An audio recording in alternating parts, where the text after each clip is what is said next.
We got through 1998, we got through the dot-com crash, we got through 2008, we got through 2020 and COVID. There's actually a good size market drawdown in 2018 between October 1st, 2018 and Christmas Eve, what I call the Christmas Eve Massacre. Stock markets dropped 20% in under 3 months. When the Fed kept raising interest rates, even though the economy was weakening. So they have seen those, but every single time it came back, even in COVID, March, April 2020, the stock market went down 30%. It did. I mean, just almost straight down. But by September, we were back to new all-time highs. And so it's not that they've never seen that kind of volatility, but they learned the wrong lesson, which is it always comes back. And we know why, because the Fed bails you out, the Fed floods the zone with money, the Fed talks it up, et cetera. But the counterexample, in 1929, when the stock market did crash, it was down 23% over 2 days. It was like a 12% day and an 11% day in late October 1929. But it kept going. The stock market crashed in October 1929, but it bottomed in June 1932. That was a 3-year moving crash or rolling crash, whatever you want to call it, with some rallies along the way.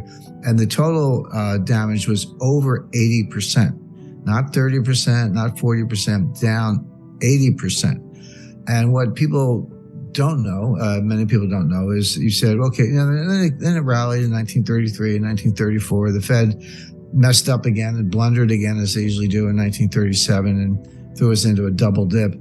But if you ask people, okay, well, everyone knows the stock market crashed in 1929. When did it regain those highs? How long did that take? The answer is 25 years. It was 1954 before the market recovered from 1929. Now, it doesn't mean there weren't gains along the way or you couldn't make money. You could. But if you say, I'll just sit tight and wait till it comes back, well, a lot of people didn't live long enough. They never saw their money back because they didn't live 25 more years. So that's a real bear market. It's happened before. The point is, you need to be prepared for things like that. And there are no one alive, but very few people alive have seen anything like that. And if you say, well, what if we had another market crash right now? We'll talk about reasons why in a second. Why couldn't the Fed just come right back in and, print some more money and do the same thing over again and bail out the new failures, whoever they may be? You can just kind of keep bailing things out. Why not do it again? What's the big deal? Well, the answer is each bailout is bigger than the one before.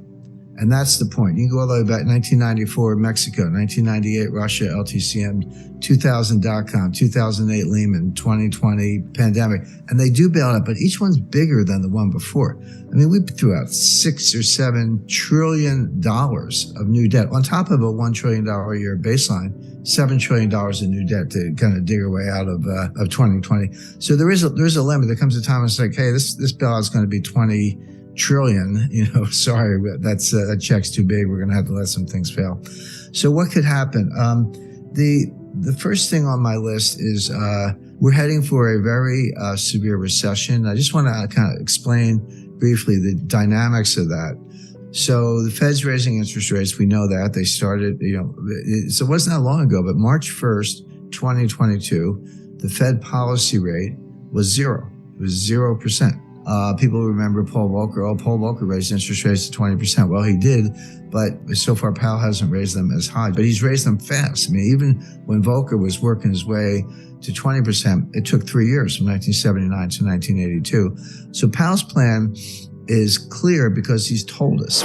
He said inflation is job one.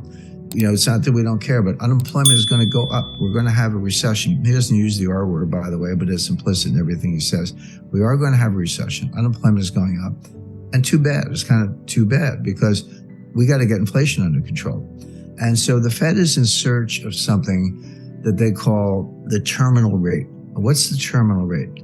The terminal rate is a rate that's high enough to bring inflation down on its own without further hikes.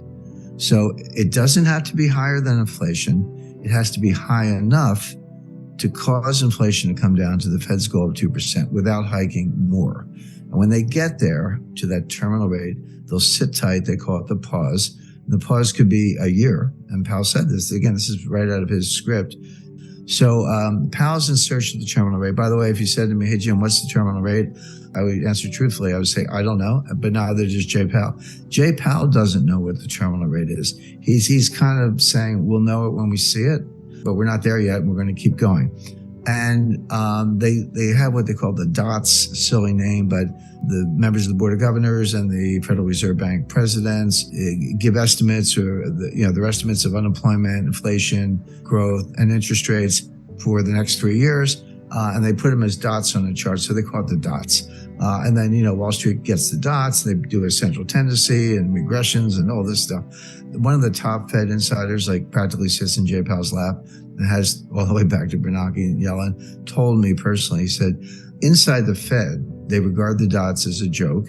They're not better than guesses. Their forecasting ability is dismal. You or I would have better forecasts. And they wish they could get out of it, but they don't know how. So that's the truth. But the problem is, Wall Street and the financial media and the talking heads on CNBC, they want to talk about the dots, and it does affect market behavior. So even though it's a joke, even though the forecasts are terrible, you have to pay attention because it affects the markets. And if you're affecting the markets, you're on the wrong side, you're going to get run over. So I look at the dots not because I put weight on them as predictive analytic tools, but because the market pays attention.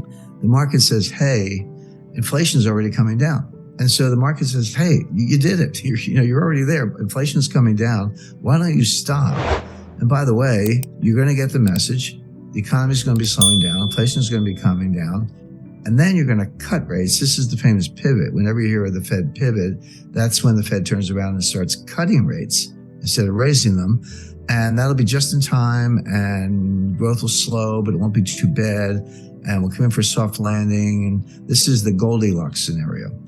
So again, typical Wall Street, get the pom-poms out, the Fed's going to cut rates, and so buy stocks. That's all Wall Street knows, is buy stocks.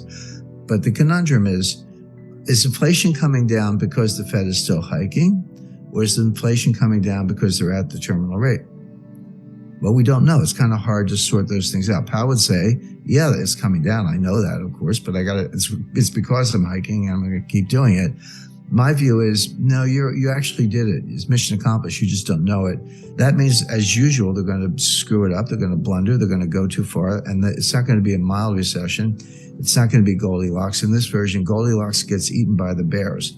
In other words, you're going to throw this economy into a very deep recession because you're going to go too far, as usual. And you're not going to know it until too late.